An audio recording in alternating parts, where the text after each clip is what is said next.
Boa noite a todos, sejam todos bem-vindos à Casa de Antônio de Pádua e mais uma noite de estudo. Nosso estudo de hoje tem como tema Em Serviço, baseado no capítulo 28 do livro Nosso Lar, com algumas passagens breves pelo capítulo 26 e 27. Para iniciar, nós vamos fazer a leitura do capítulo 63 do livro Serve e Confia, cujo conteúdo conversa um pouco com o tema da nossa palestra. Esse livro Ceifa de Luz foi psicografado por Chico Xavier, pelo Espírito Emmanuel. Então vamos lá. Serve e confia. Deus, fiel é Deus, pelo qual fostes chamados. Paulo, 1 Coríntios 1:9. Frequentemente aparecem os companheiros que se dizem inabilitados para a tarefa que se lhes conferiu. Assumiram compromissos de que se afastam nas primeiras dificuldades, alegando incompetência, iniciam empreendimentos de que se retiram, logo surjam certos empeços, declarando-se frágeis ao trabalho a fazer.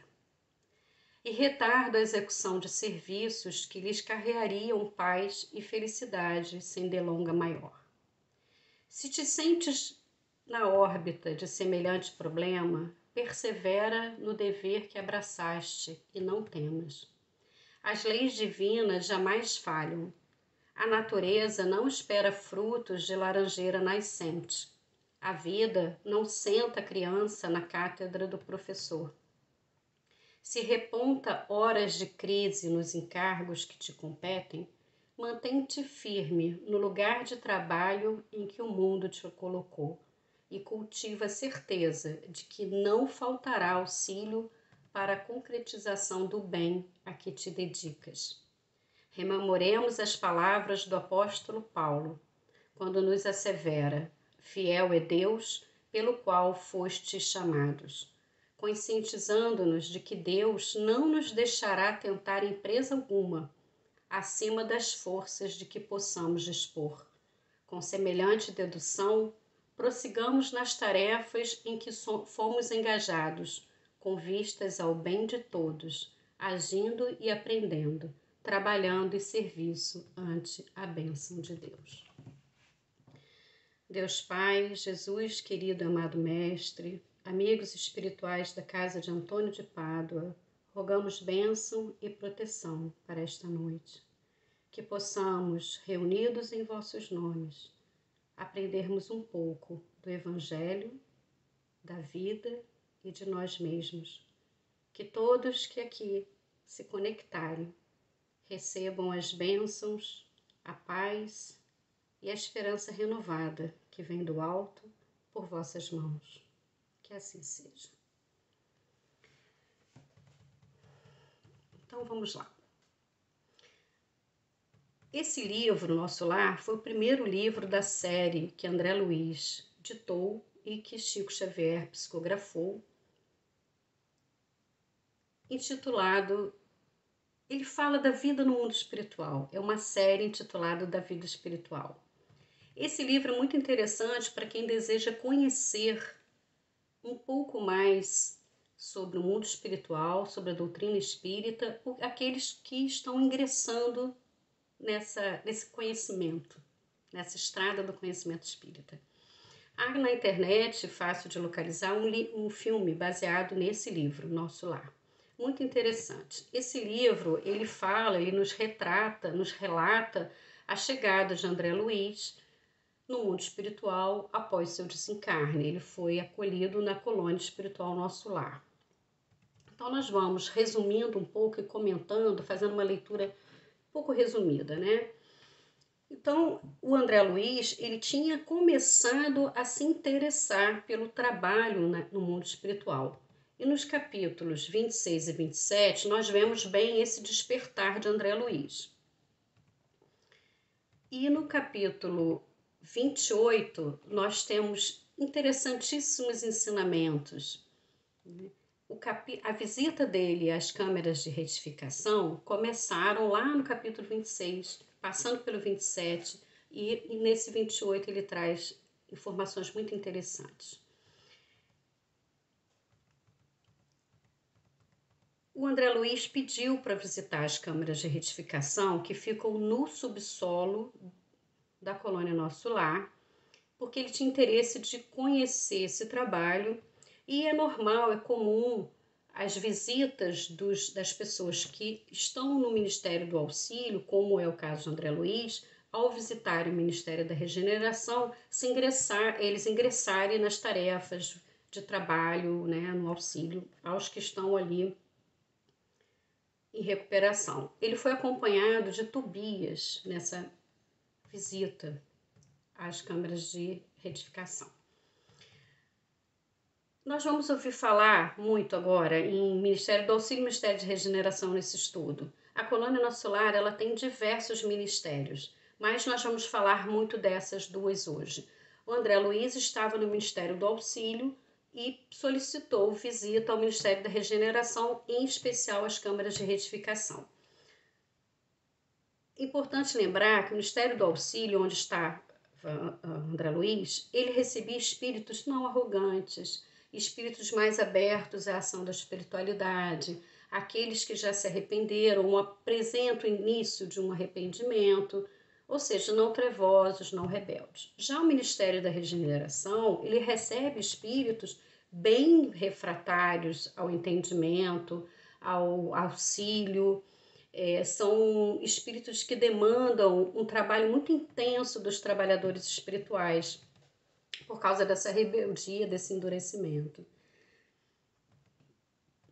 Então, o André Luiz, ele estava em visita ao Ministério da Regeneração, em especial às câmaras de retificação, e é importante a gente lembrar do que ele fala no capítulo 27, porque o André Luiz era médico no mundo encarnado, quando encarnado, ele era médico.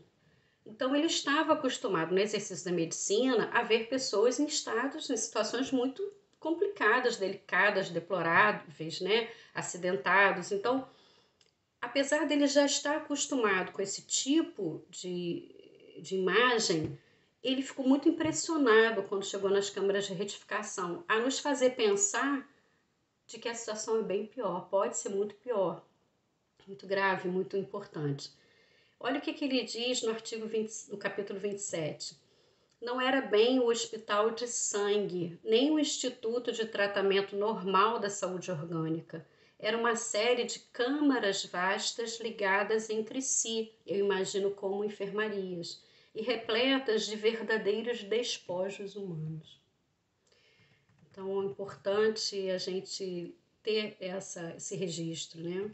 Porque se impressionou muito com o estado dos irmãos que estavam lá. Então, vamos lá. Nosso Lar, capítulo 28, em serviço. Encerrada a prece coletiva ao crepúsculo, Tobias ligou o receptor a fim de ouvir os samaritanos em atividade no umbral. Então, vamos lá. Os samaritanos é um grupo de espíritos missionários que trabalham em auxílio aos irmãos que estão em em zonas de sofrimento.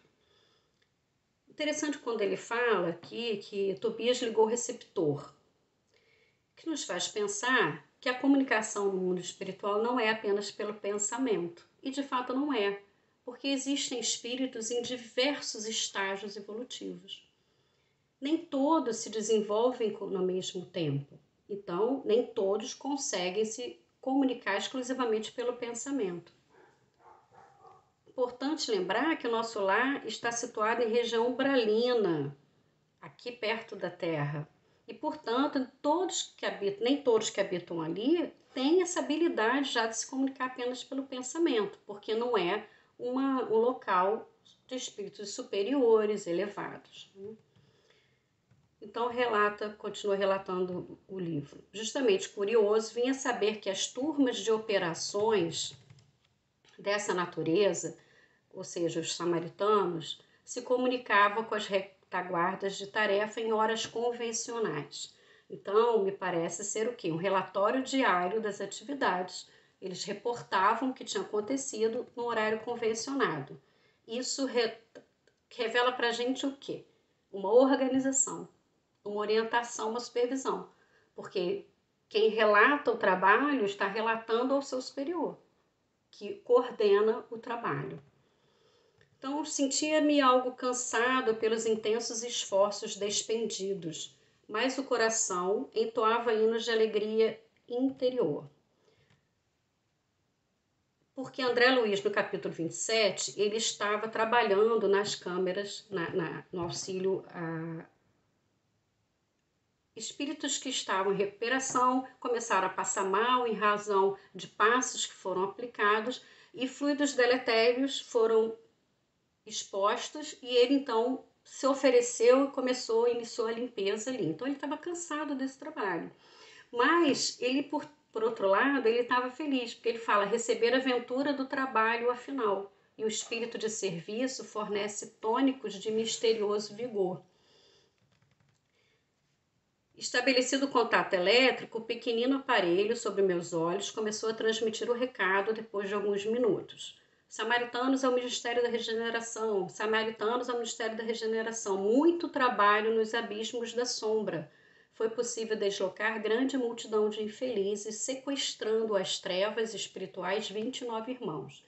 22 em desequilíbrio mental e 7 em completa inanição psíquica. Nossas turmas estão organizando o transporte. Chegaremos alguns minutos depois da meia-noite. Pedimos providenciar. Então, mais uma vez, a gente vê que existe uma organização. Uma urgência surgiu e na mesma hora houve uma organização, foi reportada a base para que se preparassem para receber aqueles irmãos. E quando ele fala em sequestrando, dá a entender que foi a revelia do espírito, seja pela inanição psíquica, sem condições de decisão, em razão da consciência, seja pelo desequilíbrio. Muito possível que esses irmãos tenham sido atendidos em razão das preces feitas por amigos ou familiares, nos lembrando que André Luiz foi auxiliado graças às preces da mãe dele. Então, isso nos atenta para a importância da prece, porque se eles estão em completa inanição psíquica, em situação muito deplorável, mas foram resgatados a sua revelia, sem que houvesse a manifestação de interesse na melhora e de resgate, nos faz pensar que provavelmente preces chegaram ao auxílio desses irmãos. Prossegue André Luiz. Notando que Narciso e Tobias se entreolhavam fundamente admirados, tão logo silenciou a estranha voz, não pude conter a pergunta que me desbordava dos lábios. Como assim? Por que esse transporte em massa? Não são todos espíritos? Ou seja, não poderiam vir por conta própria? Tobias sorriu e explicou. O irmão esquece que não chegou ao Ministério do Auxílio de outro modo. Conheço o episódio de sua vinda. É preciso recordar sempre que a natureza não dá saltos e que na terra ou nos círculos do umbral estão os revestidos de fluidos pesadíssimos. São aves e têm asas, tanto o avestruz como a andorinha. Entretanto, o primeiro apenas subirá às alturas se transportado, enquanto a segunda corta célere as vastas regiões do céu. Isso porque o desencarne torna apenas o corpo liberto, o espírito liberto do corpo carnal, mas não o torna totalmente livre, porque ele vai continuar aprisionado nas mesmas vibrações que ele emanava na Terra, negativas ou positivas. A vibração vai ser a mesma, ele só vai estar livre do corpo. Então, se ele continua denso, pesado, materializado, muito apegado, ele vai ter muita dificuldade de se desvencilhar disso no plano espiritual.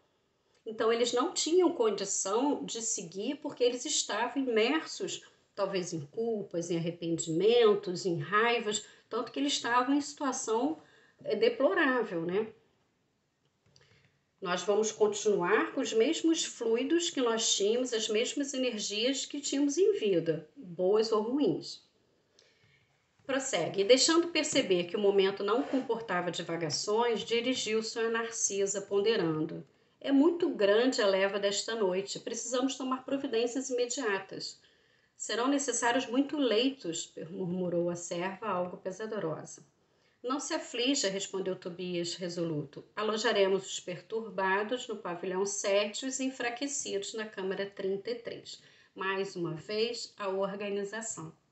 E aqui aparece a capacidade de lidar com o improviso com segurança e serenidade. Em razão dos diferentes estados que estavam os irmãos, os espíritos, os desencarnados, eles foram levados para locais diferentes de trabalho, de acordo com as suas necessidades.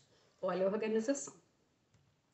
Em seguida, levou a destra à fonte, como a ponderar algo muito sério, exclamou: resolveremos facilmente a questão da hospitalidade, ou seja, o acolhimento não vai ser negado.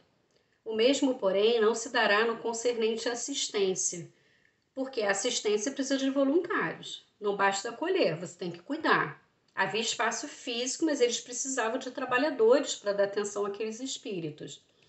E aí prossegue: nossos auxiliares mais fortes foram requisitados para garantir os serviços da comunicação nas esferas da crosta, tendo em vista das nuvens de trevas que ora envolvem o mundo dos encarnados. Esses nossos auxiliares mais fortes não devem ser entendidos como força física. Aí é força espiritual, equilíbrio emocional e espiritual. Precisamos de pessoal de serviço noturno, porque eles iam chegar pouco depois da meia-noite, ou seja, o trabalho não para. Porquanto os operários, em função com os samaritanos, chegarão extremamente fatigados, né? Eles vão chegar muito cansados porque eles estavam em regiões muito complicadas, de muito sofrimento. E aí a gente tem que pensar o seguinte: esse livro, ele é de 1944, época da guerra, Segunda Guerra Mundial. E se vocês lembram, quem assistiu o livro vai lembrar de uma cena em que existia assim levas de espíritos sendo levados e a solicitação de ajuda, todo mundo se mobilizando para receber aqueles espíritos. E aí você fala, mas eles vão chegar fatigados, não são espíritos, já não estão livres desse sentimento, dessa sensação. E aí nós perguntamos, os espíritos têm necessidade de descanso? Espírito descansa? Espírito cansa? Espírito dorme? Lembrando que descanso é diferente de inatividade, sem dúvida, porque somente os espíritos evoluídos, superiores, não têm mais necessidade desse refazimento, desse período de descanso mesmo, né? E não é só a questão do descanso físico, entre aspas, existe a questão mental. Você precisa dar uma paralisada para reforçar suas energias mentais e psíquicas. Eles vêm de região de muito sofrimento, vendo irmãos em situações muito tristes, e isso traz um desgaste emocional muito grande. Se nós formos fazer uma visita voluntária em um hospital, numa enfermaria, provavelmente sairemos de lá cansados, porque além, né, do outro aspecto de doarmos fluidos para o cuidado daqueles pacientes, nós nos entristecemos com o estado dos irmãos e às vezes a gente sai cansado, emocionalmente esgotado, né? Então os espíritos, quanto menos evoluídos, mais próximos da materialidade, mais necessidade dessas pausas têm. Então, lembrando, né, mais uma vez que o nosso lar está situado em região umbralina, próxima da Terra, ou seja, ainda sentindo as vibrações materiais e seus trabalhadores ainda mais materializados. Então, o repouso é necessário. Quanto mais elevado o espírito, menos repouso ele precisa. E o repouso, existe um outro aspecto também, que é a questão do... Você precisa dividir o seu tempo em trabalho, estudo, recreação. Tanto que no mundo espiritual existe o campo da música, no nosso lar tem. Existem bibliotecas em que os espíritos estudam. Então é necessário você estar em outras atividades, né? O único que não tem repouso obrigatório, é facultativo no nosso lar, é o governador, porque ele é um espírito mais elevado, tanto que ele governa aquela colônia. Ele não tem obrigatoriedade de descanso, ele tem a opção de descansar, mas ele nunca descansa, ele trabalha direto. Então, além desse cansaço físico, tem um cansaço mental, né? Então, segue André Luiz. Ofereço-me com prazer para o que possa aproveitar. Tobias endereçou-lhe um olhar de profunda simpatia, mesclada de gratidão, fazendo-me experimentar carinhosa alegria íntima. Mas está resolvido a permanecer nas câmaras durante a noite? Perguntou admirado Tobias. E ele fala, André Luiz, outros não fazem o mesmo? Sinto-me disposto e forte, preciso recuperar o tempo perdido. Abraçou-me, Tobias, né, o generoso amigo, acrescentando, pois bem, aceito confiante a colaboração. Narcisa e os demais companheiros ficarão também de guarda. Além do mais, mandarei Venâncio e Salúcio, 2 irmãos de minha confiança. Não posso permanecer aqui de plantão noturno em vista de compromissos anteriores. No entanto, caso necessário, você ou alguns dos nossos me comunicará qualquer ocorrência de maior gravidade. Traçarei o plano de trabalho, facilitando quanto possível a execução. Olhe aqui mais uma vez a organização. Ele não poderia estar presente, continuar, mas ele deixou todas as atividades distribuídas e organizadas. E aqui também destacamos a responsabilidade do Tobias, de honrar o compromisso anterior, previamente assumido, para que o trabalho lá não ficasse desfalcado, preparando ali, providenciando pessoas para auxiliar. E aí a gente pergunta, quantas vezes nós não honramos nossos compromissos em razão de um pequeno incidente ou imprevisto? Ali a situação era grave, 29 irmãos em situação deplorável, mas ainda assim ele honrou o compromisso, o outro compromisso assumido. Nós nem sempre fazemos isso. Qualquer motivo, qualquer coisa pequena é razão para nós desmarcarmos nossos compromissos, principalmente em relação à casa espírita, né? Nós precisamos lembrar que existe uma grande preparação da equipe espiritual que já conta com a nossa presença antes mesmo do trabalho começar. Então, nós devemos sempre honrar o compromisso que assumimos. Lógico que existem situações, emergências graves que precisamos realmente nos ausentar, né? Um exemplo é na reunião mediúnica. Às vezes o médium se sente mal-estar, não estou bem, não vou, mas às vezes já é a aproximação daquele irmão que aguardou anos por um contato, por a possibilidade de se comunicar, por estar já preparado, muito tempo se preparando para dar aquela comunicação. E aí no dia o médium falta porque se sente mal, exatamente porque já estava sentindo as vibrações daquele irmão, né? Então é difícil, às vezes é demorado você preparar um espírito para dar uma comunicação, identificar o médium que cai fluido com aquele irmão, e aí no dia o médium falta. Isso em relação a todas as funções da casa espírita, desde quem toma conta do portão até quem vai dar palestra, porque na casa espírita não existe hierarquia. Todos os trabalhos são importantes, absolutamente todos têm o mesmo valor. Porque se não tem alguém responsável no portão, situações complicadas podem acontecer. Pode ocorrer uma confusão, um tumulto prejudicar a palestra, por exemplo. A pessoa que aplica o passe, se não for, a equipe espiritual já não vai poder contar com aquele fluido que estava programado para atender aquela pessoa. E o dirigente da casa vai ter que ver alguém para substituir na emergência. Então, todos os trabalhos são importantes, absolutamente todos. O trabalho na casa espírita, ele é a ponta de um iceberg. O trabalho verdadeiro, grande, ele não aparece, que é a preparação da equipe espiritual. Ele se dá no plano espiritual, o grande trabalho. Eles têm a proteção da casa, dos trabalhadores, a intuição do palestrante, o preparo da equipe de passe, as emergências que podem acontecer e que a equipe espiritual já tem equipe de plantão para recolhimento de obsessores. Então, o trabalho no plano espiritual é imenso. Então, nós, trabalhadores da casa espírita, temos que ter muito cuidado com não vou não, hoje eu não estou com vontade, porque a nossa responsabilidade é muito grande. Então, nosso trabalho físico, aliado ao trabalho espiritual, dessa equipe espiritual que coordena a casa, ela forma uma rede de amparo, de acolhimento, de proteção.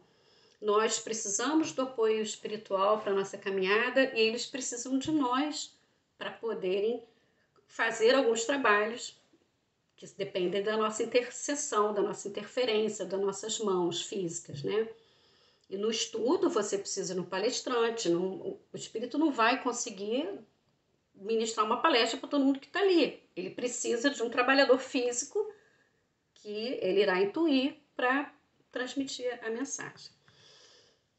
Então, prossegue André Luiz. E descortinou-se um campo enorme de providências. Enquanto 5 servidores operavam em companhia de Narcisa, preparando roupa adequada e petrechos de enfermagem, eu e Tobias movíamos pesado material no pavilhão 7 e na câmara 33. Mas roupas? Sim, roupas, porque os espíritos saem do... Quem viu o filme vai ver isso bem retratado. Os socorridos, muitas vezes, eles estão rotos, sujos, eles ainda guardam as impressões por exemplo, da sua desencarnação por um assassinato. Então, às vezes, eles ainda se veem sujos de sangue por causa de um acidente que sofreram. Então, sim, eles precisam de vestimenta, de jalecos para trocar ali, como uma enfermaria mesmo, de um hospital. E aí, quando se fala em movíamos pesado material, isso me faz pensar em macas, em aparelhos para neutralização das energias perturbadoras dos espíritos. Pode ser. Né? Então, prossegue André Luiz. Não poderia explicar o que se passava comigo. Apesar da fadiga dos braços, experimentava júbilo inexcedível no coração. E não é assim que a gente se sente em relação ao trabalho da Casa Espírita. Quantas vezes nós terminamos os eventos exaustos, com poucos trabalhadores, mas plenos de felicidade, uma deliciosa sensação de dever cumprido. Essa é a alegria do trabalho, o bom serviço. E é assim que acontece, né? Na oficina, onde a maioria procura o trabalho, André Luiz falando, na oficina, onde a maioria procura o trabalho, entendendo-lhe o sublime valor, servir constitui alegria suprema. Não pensava, francamente, na compensação dos bônus hora, nas recompensas imediatas que me pudessem advir do esforço. Contudo, minha satisfação era profunda, reconhecendo que poderia comparecer feliz e honrado perante minha mãe e os benfeitores que havia encontrado no Ministério do Auxílio. E aqui 2 pontos. A alegria do trabalho, a alegria de servir e a visão dele do bônus hora. Bônus horas é uma espécie de voucher. Não é bem um dinheiro, né? Que pode ser utilizado, por exemplo, no mundo espiritual para visitar familiares. Você vai trabalhando, você vai acumulando bônus horas e você pode usar aquilo para visitar alguma biblioteca específica, para participar de uma apresentação musical, por exemplo. E ali André Luiz não estava mais preocupado com isso, porque ele começou a mudar o olhar a respeito do trabalho, porque nós ainda vemos o trabalho como uma troca por dinheiro. Né? Um dia nós vamos trabalhar apenas pela alegria de servir, pela alegria da utilidade. Servir por servir, trabalhar por trabalhar, com alegria, não por interesse meramente financeiro. E ali mostra, nesse parágrafo, uma felicidade do André em provar e mostrar o esforço dele na melhora. Veja, o orgulho de se tornar uma pessoa melhor, o orgulho de apresentar para a mãe dele e para as pessoas que o ajudavam, mostrar, olha, eu estou me esforçando, eu estou melhorando, olha, eu estou trabalhando já. Isso é muito bacana. É uma gratidão aos que se esforçaram e se esforçam para ajudá-lo, né? E essa alegria de servir traz uma sensação muito boa, né? Então, esses são os 2 pontos desse parágrafo.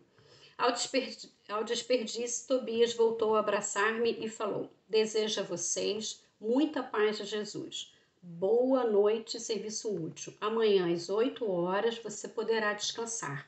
O máximo de trabalho cada dia de 12 horas, mas estamos em circunstâncias especiais. Então, de novo aqui, né, a necessidade do repouso, como nós falamos, da recreação, do estudo, a divisão do tempo em diversas atividades.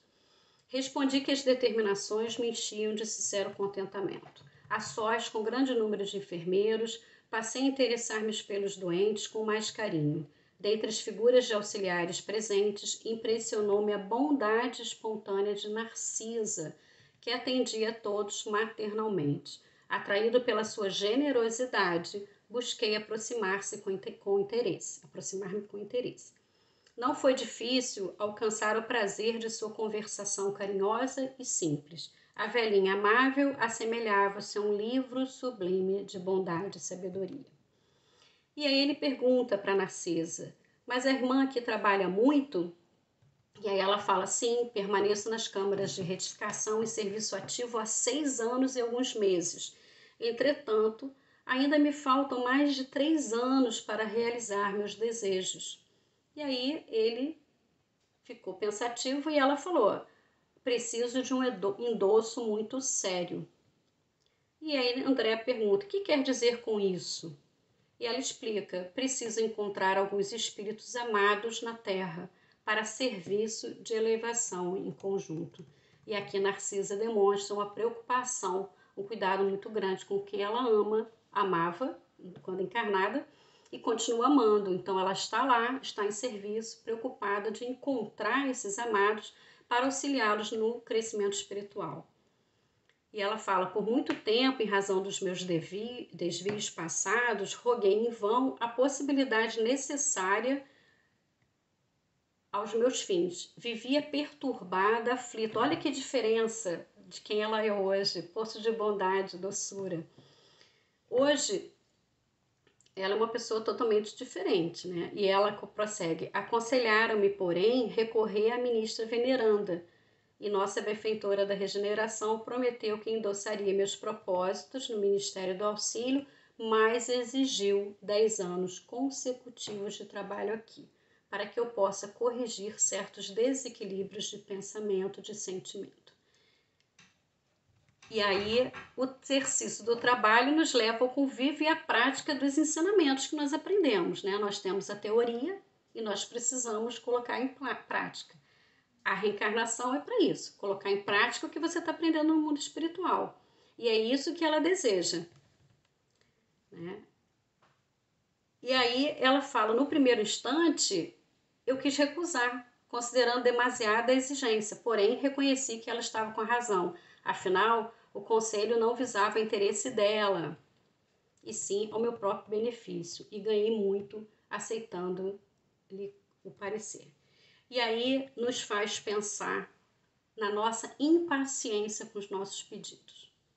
Quando nós rogamos a intercessão de Deus, a ajuda do plano espiritual, nós muitas vezes somos impacientes, desejamos que o atendimento se dê de forma imediata. Às vezes somos rebeldes. E aqui Narcisa, ela vai ter que trabalhar por 10 anos para ter o pedido de reencarnação com os familiares atendido. O trabalho que ela aceitou a modificou. Porque antes, como ela mesma disse, ela era irritada, impaciente, e agora ela estava transformada em uma pessoa meiga, uma pessoa doce. Ela quis recusar, mas não recusou. E quando a gente fala da importância da prática, é porque é que nem escola, a gente aprende a teoria e tem a prova prática. Alguns cursos de formação superior você tem a aula prática mesmo, né, os estágios experimentais. E é somente no convívio da carne que a gente consegue crescer, porque ali a gente lida com as diferenças, as dificuldades, e a gente coloca em prática os ensinamentos que a gente traz do mundo espiritual. E aí Narcisa, quando ela quis recusar, se ela tivesse recusado, ela não teria amadurecido espiritualmente e se preparado para o próprio pedido que ela fazia de reencarnar com os amados, né? Ela aproveitou essa oportunidade, abraçou essa oportunidade e está ali, mais de 6 anos, esperando completar 10 anos para poder encontrar. E essa recusa dela teria atrasado muito a vida dela. E aí a gente pergunta assim, como nós temos nos comportado diante dos convites de trabalho da vida? em especial da casa espírita, né? Quantas vezes nós recusamos achando que o companheiro, ele está querendo que eu faça isso porque não quer ter trabalho. Ou a gente acha que está cedo para assumir compromisso, ou a gente acha que ainda não está amadurecido o suficiente para assumir aquela tarefa, não estamos preparados. Mas o serviço ativo, ele nos educa, ele nos faz crescer, ele aprimora as nossas habilidades. Nesse convívio, em especial na casa espírita, com as diferenças, né, que ali são pessoas diferentes trabalhando voluntariamente, são pessoas diferentes que chegam para o atendimento fraterno com suas dores, são casos extremamente diversos, são pessoas com dores diversas pedindo auxílio material e espiritual. É ali naquela prática do dia a dia, da lida com aquelas dores, que a gente cresce, que a gente aprende. Assim como nas reuniões mediúnicas. Elas servem muito mais para nos ensinar do que para auxiliar os espíritos, porque a espiritualidade sempre vai ajudar, sempre vai auxiliar. Não foi assim antes de ter reunião mediúnica? Antes de Kardec codificar a doutrina? Vai dizer que nunca houve auxílio espiritual. Nós tivemos os profetas, Elias, Moisés, então auxílio espiritual sempre teve. Então a reunião mediúnica não é só para ajudar os espíritos, é principalmente para nos educar. Para que a gente, ouvindo aquelas histórias, a gente comece a ponderar nossa posição perante a vida. E aí, esse convite do trabalho nos faz lembrar uma frase do próprio André Luiz, que ele fala: quando o trabalhador está pronto, o serviço aparece. Então a gente precisa aceitar, abrir um pouco mais o coração para os convites que nos fazem na vida, na casa espírita, nas relações pessoais, em várias situações, né? E aí Narcisa prossegue: me sinto-me mais equilibrada e mais humana e creio viverei com dignidade espiritual minha futura experiência na Terra. Olha só, ela vai ter muito mais dignidade, talvez para enfrentar situações difíceis, provas difíceis, complicadas, talvez, mas ela já vai estar preparada para as dificuldades que a vida futura irá apresentar. E assim é também com a gente, né? Quando a gente começa qualquer tarefa, seja profissional, seja de voluntariado, a gente se sente inseguro, a gente fica preocupado e a segurança pode gerar uma ansiedade. Aos poucos a gente vai vendo que a gente dá conta, a gente vai adquirindo serenidade, equilíbrio. Esse crescimento vai dando base para a gente, para a nossa vida. E aí André Luiz disse: ia manifestar profunda admiração, mas um dos